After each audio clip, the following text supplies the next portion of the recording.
Hello friends, welcome to Rankers Career Point. मैं हूं Ravi.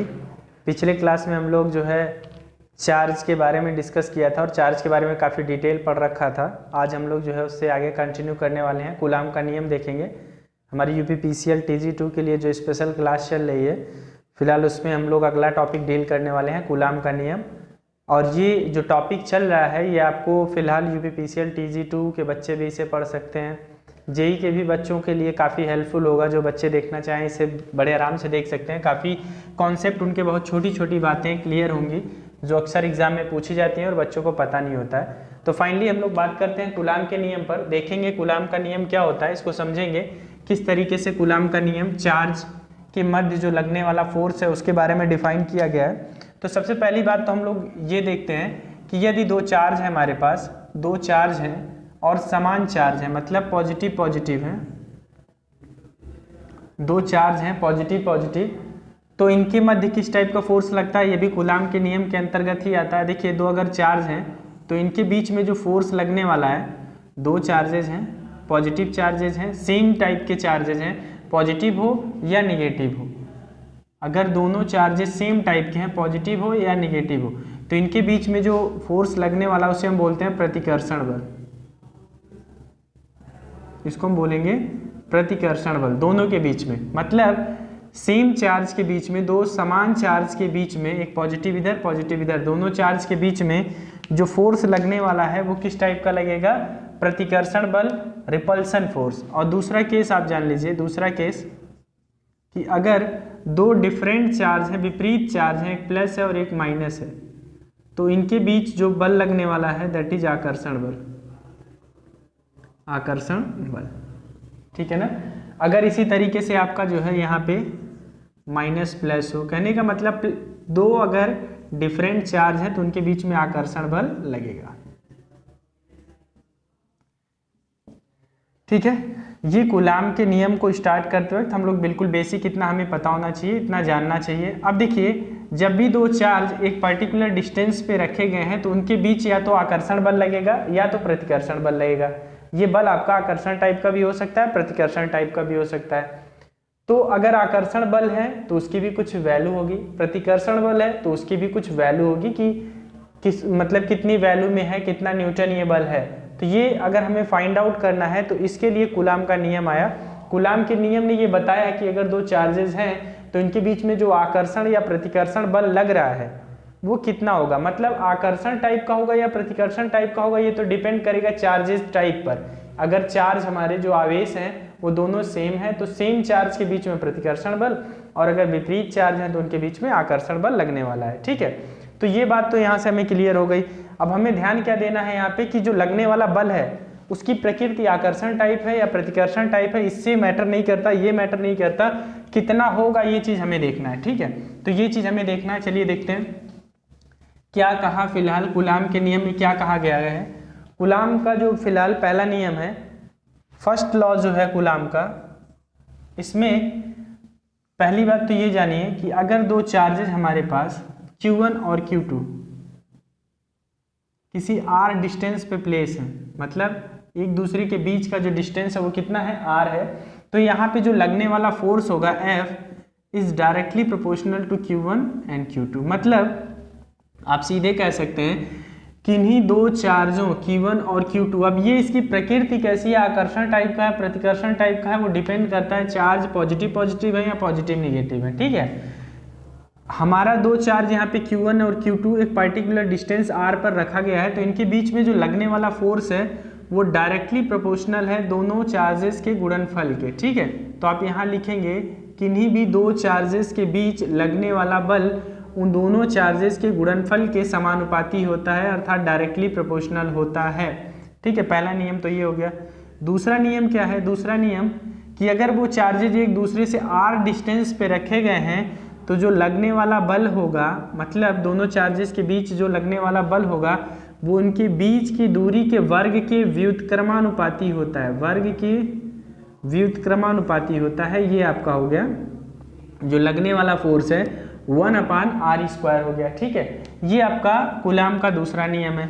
Finally यहाँ से हमें कूलाम का एक जो है कंप्लीट एक कंप्लीट हमें फॉर्म देखने को मिलता है फोर्स का टोटल। यहाँ अगर हम इक्वल लगाएं तो एक प्रोपोर्शनलिटी कांस्टेंट आ जाता है Q1 Q2 upon R square.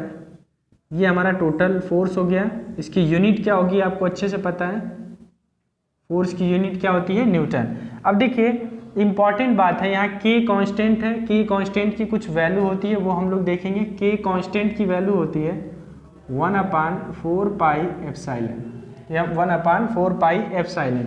इसको हम लोग बोलते हैं वैद्युतशीलता। वैद्युतशीलता वैद्युतशीलता ये हमारी दो प्रकार की होती है, एप्सिलॉन नॉट और एप्सिलॉन आर। अब यहाँ पे जो एप्सिलॉन नॉट होता है ये मेरा जो है वायु के सापेक्ष वैद्युतशीलता है, मतलब वायु में वैद्युतशीलता है। इसकी वैल्यू फिक्स होती है, कांस्टेंट होती है, और वो वैल्यू कितनी होती है 8.85 इंटू 10⁻⁻12 फैरेड पर मीटर। ठीक है, ये एप्सिलॉन नॉट की वैल्यू होती है। और एप्सिलॉन आर जो हमारा होता है इसको हम बोलते हैं सापेक्ष वैद्युतशीलता। क्या बोलते हैं, सापेक्ष वैद्युतशीलता। इसकी वैल्यू माध्यम पर डिपेंड करती है, मीडियम पर डिपेंड करता है। अगर एयर में देखा जाए तो इसकी वैल्यू हमेशा क्या होता है 1 होता है, मतलब सापेक्ष वैद्युतशीलता एयर के लिए हमेशा 1 होता है। बाकी अलग अलग मीडियम पे कोई ऑयल है, कोई पेपर है, किसी भी तरीके का अलग मटेरियल है, तो उनके लिए ये एप्सिलॉन आर की वैल्यू, सापेक्ष वैद्युतशीलता की वैल्यू क्या होती है, अलग अलग होती है, चेंज होती रहती है। तो ये बात हमें अच्छे से पता होना चाहिए। अब देखिए जो लगने वाला फोर्स है उसके लिए आपका ये फॉर्मूला आया। अब K की अगर वैल्यू यहाँ पे हम लोग पुट डाउन करें, K की वैल्यू पुट डाउन करें तो हमें क्या मिल जाएगा 1/4 pi epsilon Q1 Q2 upon R square. ठीक है, अब यहाँ पे देखिएगा अगर हम लोग बात करें फोर्स, जो लगने वाला फोर्स है फॉर फ्री स्पेस, हम यहाँ लगने वाला बल जो है वायु में, अगर चार्जेज हमारे कहाँ रखे हो, वायु में रखे हो, तो उस टाइम पे जो लगने वाला बल होगा F is equal to 1/4 pi epsilon not into Q1 Q2 upon R square. आप कहेंगे सर ये कैसे हो गया, क्योंकि epsilon is equal to epsilon not into epsilon R होता है। तो एयर के लिए अगर देखेंगे तो एप्सिलॉन इज इक्वल टू क्या हो जाएगा, एप्सिलॉन नॉट हो जाएगा।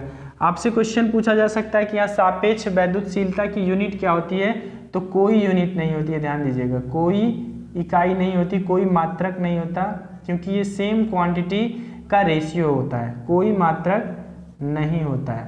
मतलब सापेक्ष वैद्युतशीलता का कोई भी मात्रक नहीं होता है, क्योंकि ये दो समान राशियों का क्या होता है, अनुपात होता है। और कभी भी दो समान राशियों का अगर आप अनुपात लेंगे तो उसकी कोई यूनिट नहीं होगी। बात समझ में आ रहा है। तो ये तो पूरा हमारा जो था कूलाम का नियम था। अब इस कूलाम के नियम में कुछ अतिरिक्त बातें हम लोग देखेंगे। कुछ अतिरिक्त बातें क्या होंगी, देखिए हमारे पास क्या है, हमारे पास F is directly proportional to Q1 Q2 है और F is inversely proportional to square of R है। तो यहाँ पे हम लोग देखेंगे कि अगर कभी भी दो चार्जेज हैं एक पर्टिकुलर डिस्टेंस R पर रखे गए हैं, दो चार्जेज एक पर्टिकुलर डिस्टेंस R पर रखे गए हैं Q1 Q2, ठीक है। अब अगर ये जो डिस्टेंस है R, इसको अगर हम घटाते हैं बढ़ाते हैं तो क्या होगा, मान लीजिए डिस्टेंस को हम आधा कर दें, डिस्टेंस को अगर हम आधा कर दें तो आप देखो अगर हम डिस्टेंस को आधा कर दें तो आप इस यहाँ पे R/2 का स्क्वायर करोगे तो आपका जो है स्क्वायर होकर के ये 4 ऊपर आ जाएगा, 4/R स्क्वायर। मतलब आपका जो F न्यू होगा, ये F न्यू आप यहाँ कह सकते हैं F new is equal to जो होगा 4 इंटू 1/R स्क्वायर। ये प्रोपोर्शनलिटी में हम लोग लेकर के चलें तो ये वैल्यू हमारा ओल्ड वाला है, मतलब F new is equal to आप कह सकते हैं 4 टाइम ऑफ F ओल्ड। मतलब अगर आप डिस्टेंस को घटाते हैं, डिस्टेंस को आधा करते हैं तो जो न्यू फोर्स लगेगा दो चार्जेस के बीच में वो हमारा पुराने वाले के कंपैरिजन में 4 टाइम हो जाएगा। पुराने वाले के कंपैरिजन में क्या हो जाएगा, 4 टाइम। मीन्स यहाँ से एक बात स्पष्ट होती है कि अगर आप डिस्टेंस को, अगर आप डिस्टेंस को कम करते हैं, किन्हीं भी दो चार्जेस के बीच में डिस्टेंस कम करते हैं, तो आपका दोनों के बीच में जो लगने वाला बल होता है, बल बढ़ जाता है। क्या होता है? बढ़ जाता है। अगर दूरी बढ़ती है तो बल आपका जो है, फिलहाल दूरी बढ़ने के साथ बल घट जाता है, दूरी बढ़ने के साथ बल घट जाता है। दूसरी बात ये याद रखना है, ठीक है। अब तीसरी बात यहाँ पे, अगर चार्जेस की वैल्यू मतलब आवेश अगर बढ़े घटे तो आपको पता है डायरेक्टली प्रोपोर्शनल का रिलेशन है, बढ़ेगा तो बढ़ेगा, घटेगा तो घटेगा, ठीक है। तो ये हमारा कूलाम का नियम था, इससे संबंधित बातें हमें पता होनी चाहिए। इंपॉर्टेंट बात क्या है कि इस पे छोटे छोटे न्यूमेरिकल्स भी कभी कभी बन जाते हैं, वैसे ज़्यादातर कॉन्सेप्ट पूछा जाता है, तो कॉन्सेप्ट आपको पता होना चाहिए कि कोई भी अगर दो आवेश एक पर्टिकुलर डिस्टेंस पर प्लेस्ड हैं तो उनके बीच में जो लगने वाला बल है हमारा वो क्या होने वाला है, ठीक है। तो ये फिलहाल हमारा कूलाम का नियम हो गया। अब हम लोग देखते हैं कूलाम के नियम के बाद हम लोग देखते हैं अगला विभव, विभवांतर, ये सब क्या होता है इसके बारे में हम लोग जानते हैं। विद्युत वाहक बल क्या होता है, विभवांतर क्या होता है, इसके बारे में हम लोग सीखते हैं। चलिए, अब इसके बाद का हमारा टॉपिक होगा, आई होप आपके समझ में आ रहा होगा,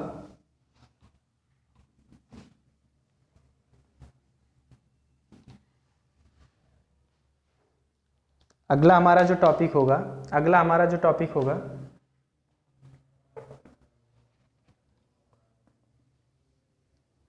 वो होगा ईएमएफ, विद्युत वाहक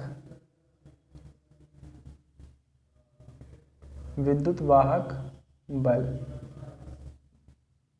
ईएमएफ शॉर्ट फॉर्म में आप कहते हैं, इसको लिखते हैं इलेक्ट्रोमोटिव फोर्स,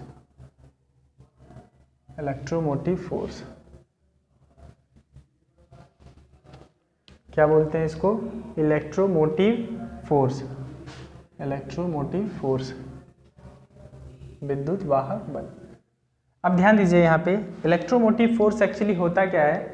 इलेक्ट्रोमोटिव फोर्स एक प्रकार का बल होता है, एक फोर्स होता है। जैसे नॉर्मली हम लोग किसी भी टाइप के फोर्स की बात करें, फोर्स ये भी एक प्रकार का बल ही होता है, फोर्स होता है। बट इसका काम क्या होता है? इसका काम होता है कि किसी भी कंडक्टर में जो इलेक्ट्रॉन्स होते हैं उनको मोशन प्रोवाइड कर देता है। मतलब electromotive force, electro means electron, motion means motive means motion, force means force, एक ऐसा फोर्स जो इलेक्ट्रॉन को मोशन प्रोवाइड कर दे, दैट इज इलेक्ट्रोमोटिव फोर्स। आपके नाम से ही स्पष्ट है, ईएमएफ मतलब इलेक्ट्रोमोटिव फोर्स, जो इलेक्ट्रिसिटी या इलेक्ट्रॉन्स को जो मोशन प्रोवाइड कर दे, that kind of force is known as a EMF. मतलब एक ऐसा फोर्स, एक ऐसा बल जो किसी भी चालक में उपस्थित इलेक्ट्रॉन को गति प्रदान कर दे, उन्हें हम लोग बोलते हैं ईएमएफ, ठीक है। तो ईएमएफ की बात करेंगे, अगर ईएमएफ की हम बात करेंगे, मान लीजिए हमारे पास ये एक चालक है, हमने क्या किया, ईएमएफ कहाँ से हमें प्राप्त होता है? किसी भी बैटरी से, किसी भी जनरेटर से हमें ईएमएफ प्राप्त होता है। यहाँ हमने एक बैटरी लगाया, इसका कुछ ईएमएफ होगा। अब ये ईएमएफ क्या करेगा? इस इलेक्ट्रॉन को, इसके इलेक्ट्रॉन को क्या कराएगा? मूव कराएगा। क्योंकि इलेक्ट्रॉन किधर से किधर मूव करेगा, इलेक्ट्रॉन का जो मूवमेंट होगा वो बैटरी क्या करेगा? इलेक्ट्रॉन्स जो होंगे पॉजिटिव टर्मिनल की ओर खींचेंगे। मतलब इलेक्ट्रॉन का जो मोशन होगा वो कुछ ऐसा होगा,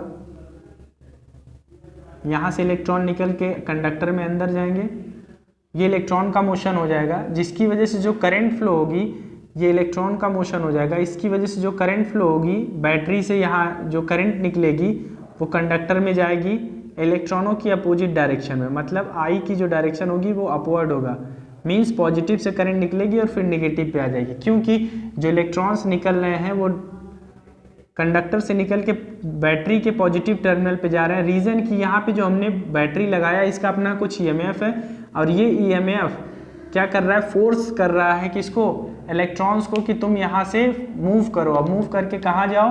फाइनली ये अपने पॉजिटिव टर्मिनल की ओर अट्रैक्ट कर रहे हैं और नेगेटिव टर्मिनल से इलेक्ट्रॉन्स को भेज रहे हैं, ठीक है। तो ये कंप्लीट जो आपका ईएमएफ का कॉन्सेप्ट है।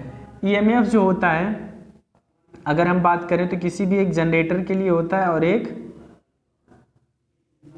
बैटरी के लिए होता है।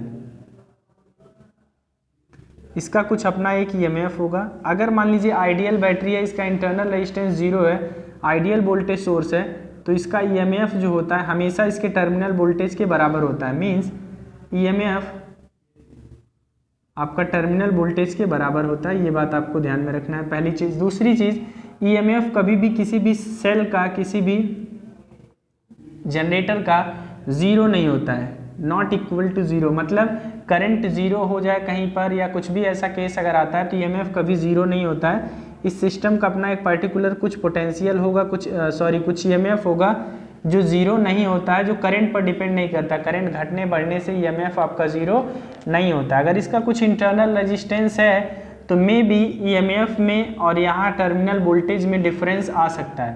बट अगर कोई इंटरनल रेजिस्टेंस नहीं है बैटरी या जनरेटर का तो ईएमएफ हमेशा टर्मिनल वोल्टेज के इक्वल होता है और कांस्टेंट होता है।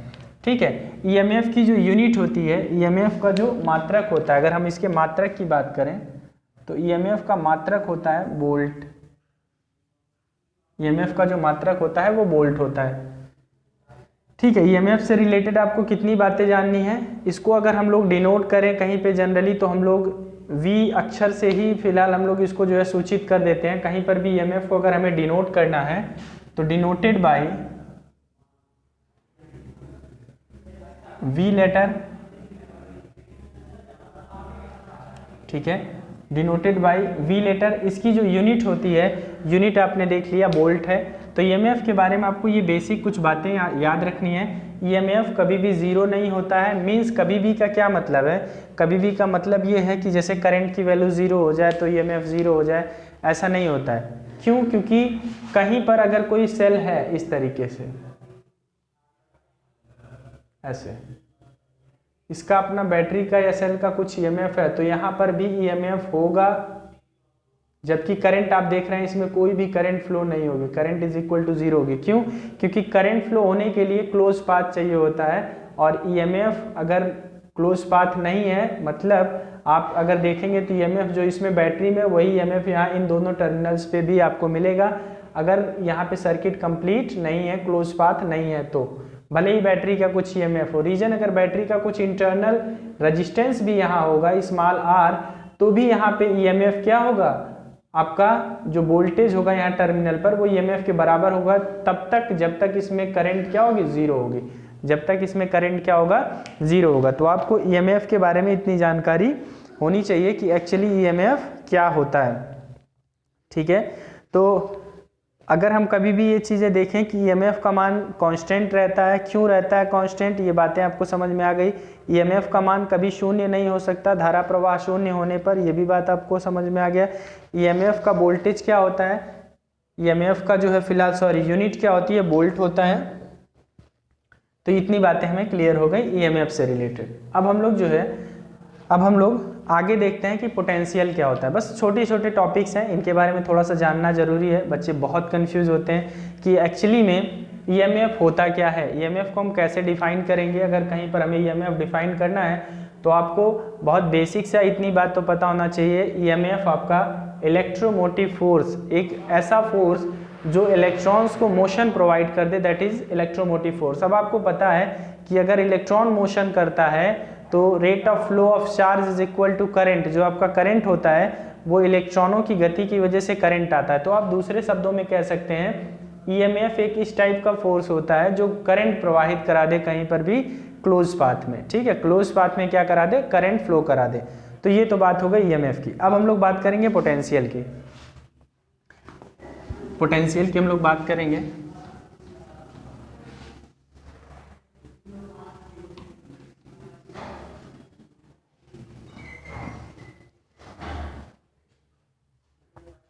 विभव,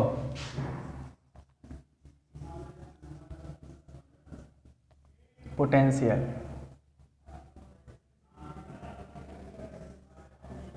विभव होता क्या है, इसको जनरली हम जब डिफाइन करते हैं तो जनरली डिफाइन क्या कैसे करते हैं, किसी भी धन आवेश को, किसी भी धन आवेश को अनंत से वैद्युत क्षेत्र, अनंत से वैद्युत क्षेत्र में उपस्थित किसी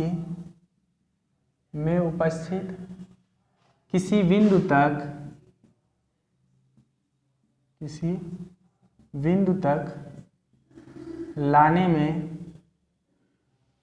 में किया गया कार्य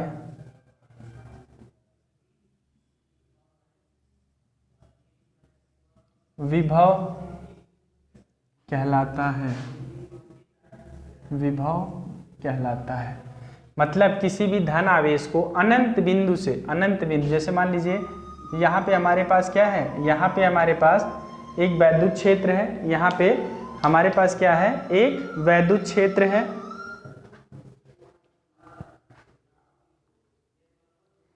ठीक है, यहाँ पे हमारे पास क्या है, एक वैद्युत क्षेत्र है और अनंत बिंदु से हम लोग क्या करेंगे, अनंत बिंदु पर यहाँ पे वैद्युत क्षेत्र आपको दिखाया गया है। अगर हम लोग बात करें इस वैद्युत क्षेत्र में, यहाँ पे देखिए, यहाँ पे हमारे पास क्या है, वैद्युत क्षेत्र है और हम लोग बात करें यहाँ से कोई एक पॉइंट है, अनंत बिंदु पर एक धन आवेश रखा हुआ है। इसको हम वैद्युत क्षेत्र में उपस्थित किसी बिंदु तक लाने में अगर हमें W कार्य करना पड़ रहा है तो जो विभव होगा, V is equal to W upon Q होगा। ठीक है, इसकी जो यूनिट होगी, यूनिट क्या होगी, W मतलब कार्य है, कार्य की यूनिट क्या होती है, जूल, और इसकी कूलाम। तो आप कह सकते हैं जूल प्रति कूलाम, ये यूनिट हो गई विभव की। इसका भी मात्रक की आप इसको क्या बोलते हैं, वोल्ट। क्या बोलते हैं इसको, वोल्ट में इसको भी मेजर करते हैं, जूल प्रति कूलाम या वोल्ट में मेजर करते हैं। अब देखिए, अगर हम लोग बात करें तो W बराबर VQ हो जाएगा और हमने Q बराबर पढ़ रखा है, Q बराबर क्या होता है, IT। अगर ये वैल्यू हम यहाँ पे उठा के पुट करें तो VIT आपको यहाँ कार्य या ऊर्जा जिसकी आप बात करते हैं, एनर्जी की जो है, फिलहाल एनर्जी का फॉर्मूला मिल गया, वोल्टेज, करंट और टाइम। जब भी हम वोल्टेज और करंट मतलब पावर में टाइम से मल्टीप्लाई कर देते हैं तो आपका जो है फिलहाल क्या मिल जाता है, ऊर्जा मिल जाता है। यहाँ पे हम PT भी लिख सकते हैं, W बराबर।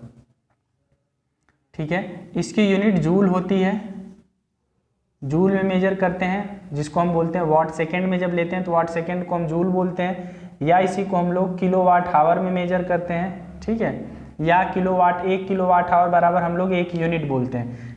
ठीक है, इसके बारे में हम अभी पावर की बात करेंगे तो पावर के बारे में हम लोग डिटेल आपको बताएंगे कि कैसे पावर एनर्जी को कैसे हम लोग कन्वर्ट करते हैं। एक अच्छा सेशन उस पर हमारा अच्छा सा होगा कि हमारा जो है 1 यूनिट बराबर कितने किलोवाट होता है और 1 किलोवाट या 1 यूनिट बराबर कितने जूल होता है, 1 किलोवाट आवर बराबर कितना जो है जूल होता है। तो ये सारी चीज़ें हम लोग डिस्कस करने वाले हैं अभी। तो पहले आप इस पे ध्यान देंगे, आपके पास क्या है, जो पोटेंशियल है वो डेफिनेशन क्या है पोटेंशियल का, किसी भी एकांक धनावेश को अनंत से वैद्युत क्षेत्र में उपस्थित किसी बिंदु तक लाने में जो किया गया कार्य है उसे हम क्या बोलते हैं, उसे हम लोग बोलते हैं विभव। ठीक है, तो विभव का फॉर्मूला ये हो गया। इसके बाद एक और छोटा सा टॉपिक इसी में आता है, विभवांतर। क्या आता है, विभवांतर, पोटेंशियल डिफरेंस, विभवांतर, पोटेंशियल डिफरेंस। ठीक है, देखिएगा, पोटेंशियल डिफरेंस, पोटेंशियल डिफरेंस, विभवांतर,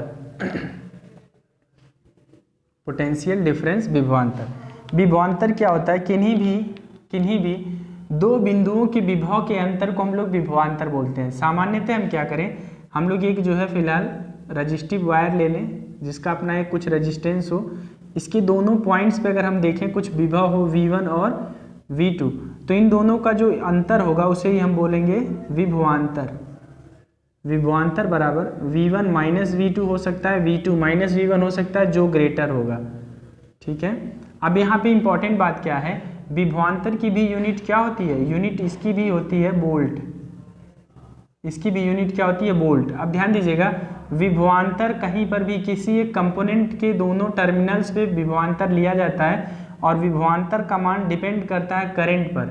मतलब विभवांतर का मान धारा पर निर्भर करता है, धारा पर निर्भर करता है। दूसरी बात, धारा शून्य होने पर, धारा शून्य होने पर विभवांतर भी शून्य हो जाता है, शून्य हो जाता है। मतलब अगर कहीं पर विभवांतर हमारा जो है शून्य दिख रहा है, मतलब वहाँ प्रवाहित धारा शून्य है। अगर कहीं पे धारा बढ़ रही है तो विभवांतर बढ़ रहा है। कैसे, इस बात को हम थोड़ा सा और क्लियरिफाई करते हैं। देखिएगा, थोड़ा सा और क्लियर करते हैं। विभवांतर आपके पास जो होता है, देखिए ये हमारे पास एक रेजिस्टेंस है, इसमें अगर हमें करंट निकालना है और इसके दोनों टर्मिनल का वोल्टेज हमें पता है, विभव पता है, ये R है। तो यहाँ पे अगर हमें विभवांतर लिखना है तो हम लिखेंगे V1 minus V2 is equal to IR। मतलब आप कह सकते हैं कि I और R का प्रोडक्ट भी ये किसको रिप्रेजेंट करता है, विभवांतर को। IR जो प्रोडक्ट है ये किसको रिप्रेजेंट करता है, विभवांतर को। ओम के नियम में यहीं से आता है V is directly proportional to I। सही होता है V is directly proportional to I भी, लेकिन यहाँ पे V जो होता है ये कुछ और नहीं होता, विभवांतर होता है। आप कह सकते हैं रेजिस्टेंस के क्रॉस ड्रॉप पोटेंशियल होता है। ये डायरेक्टली प्रोपोर्शनल टू करंट के होता है, मतलब करंट जितना बढ़ेगा विभवांतर उतना ज़्यादा होगा। कैसे, आप देखिए V1 minus V2 is equal to IR, तो I जितना बढ़ेगा इन दोनों का डिफरेंस उतना बढ़ेगा। मतलब I और R की वैल्यू ज़्यादा होने पर विभवांतर ज़्यादा होगा। और कभी भी अगर ऐसा कोई रेजिस्टेंस दिया है और उसका विभवांतर दिया है, करंट फाइंड आउट करने को बोलता है, तो आप I इज इक्वल टू लिख सकते हैं V1 minus V2 upon R। ये भी एक इम्पॉर्टेंट क्वेश्चन है। जैसे हम लोग इस पे का छोटा सा क्वेश्चन लेकर के देखेंगे। छोटा सा क्वेश्चन क्या लेंगे, हम एक छोटा सा क्वेश्चन लेते हैं। देखिए, आपसे कहेगा एक प्रतिरोध है 2 ओम का, मान लीजिए हम एक सिंपल सा ऐसे ही क्वेश्चन ले रहे हैं। एक 2 ओम का प्रतिरोध है, इसमें एक 3 एम्पियर की करंट फ्लो हो रही है, तो प्रतिरोध के सिरों का विभवांतर बताइए। तो आपको पता है क्या, विभवांतर हमारा कुछ और नहीं होता, IR प्रोडक्ट होता है। ठीक है, तो आप कह देंगे V1 minus V2 is equal to 2 into, यहाँ पे I का मान 3 है, 3 इंटू 2 कितना आ गया, 6 वोल्ट। मतलब विभवांतर जो आया वो कितना है, 6 वोल्ट। अब आप करंट को बढ़ा कर देखो, विभवांतर बढ़ जाएगा। करंट को 3 से 4 करके देखिए, 4 एम्पियर अगर है तो V1 माइनस V2 मतलब विभवांतर इज इक्वल टू 4 इंटू 2 मतलब 8 वोल्ट। मतलब जितना आप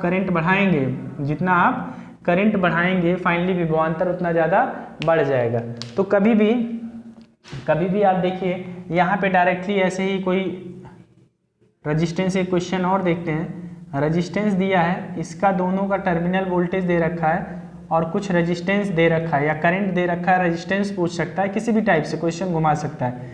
मान लीजिए यहाँ से रेजिस्टेंस पूछ लिया, यहाँ 2 एम्पियर की करंट जा रही है, यहाँ 10 वोल्ट है, यहाँ आपका जो है 6 वोल्ट है। अब आपसे कहेगा कि रेजिस्टेंस की वैल्यू बताओ, तो आपको पता है 2 इज इक्वल टू क्या होगा, 10 माइनस 6 अपान R, मतलब 4 अपान R। तो यहाँ पे 4 अपान R, तो R इज इक्वल टू क्या हो जाएगा, 4 अपान 2, मतलब आ गया 2 ओम। कितना आ गया, 2 ओम आ गया। इस चीज़ को हम लोग यहाँ समझ सकते हैं। 2 is equal to 10 minus 6 upon R, तो यहाँ पे हो जाएगा, मतलब R इज इक्वल टू, यहाँ पे ये हो जाएगा 4 बाई R, तो R इज इक्वल टू क्या हो जाएगा, 4/2 इज इक्वल टू 2 ओम। तो इस टाइप के क्वेश्चन बहुत अच्छे क्वेश्चन होते हैं। छोटे छोटे क्वेश्चन ऐसे बन जाते हैं कि अगर हमारा करंट दे रखा है तो रेजिस्टेंस पूछ लेगा, रेजिस्टेंस दे रखा है तो आपका जो है फिलहाल पोटेंशियल पूछ लेगा। तो कुछ भी पूछा जा सकता है। आपको यहाँ पे ध्यान में रखना है कि आपका जो है फिलहाल करंट दे रखा है, रेजिस्टेंस दे रखा है, पोटेंशियल पूछ सकता है, पोटेंशियल डिफरेंस पूछ सकता है। और एक बात और यहाँ से आपको क्लियर हो गई कि potential difference always depends on the value of current. अगर करंट की वैल्यू बढ़ रही है तो पोटेंशियल डिफरेंस बढ़ेगा, करंट की वैल्यू घट रही है तो पोटेंशियल डिफरेंस घटेगा, करंट की वैल्यू 0 हो गई तो पोटेंशियल डिफरेंस क्या हो जाएगा, 0 हो जाएगा। तो ये तो बात हो गई पोटेंशियल की और पोटेंशियल डिफरेंस की।